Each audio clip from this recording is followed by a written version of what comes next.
இனிமே கண்ணை மூடிட்டு கடலை எண்ணெய் வாங்கலாம். ஏன்னா மந்த்ரா கடலை எண்ணெய் இதயத்தின் தயாரிப்பு. வறுக்க பொரிக்க ஏன் எல்லா சமையலுக்கும் மந்த்ரா தான். மந்த்ரா கடலை எண்ணெய், அபார ருசி, ஆரோக்கியமான உடல் நலம். 294 தொகுதிகள் கொண்ட மேற்கு வங்க சட்டசபைக்கு ஏப்ரல் 23, 29 என 2 கட்டங்களாக தேர்தல் நடைபெற உள்ளது.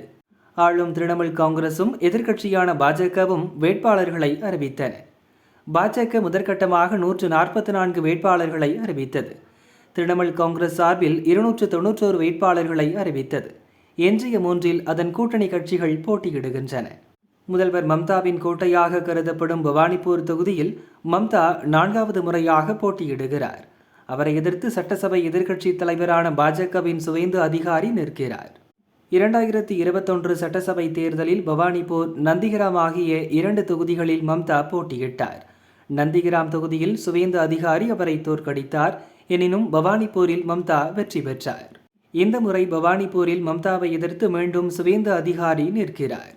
வேட்பாளர்கள் பட்டியலை வெளியிட்டு மம்தா பானர்ஜி கூறும்போது, இந்த தேர்தல் மேற்கு வங்கத்தின் இருப்பை காட்டுவதற்கான போராட்டம். இதில் டெல்லி வெற்றி பெறாது. அவர்கள் என்னிடமிருந்து அனைத்து அதிகாரங்களையும் பறித்து விட்டனர்.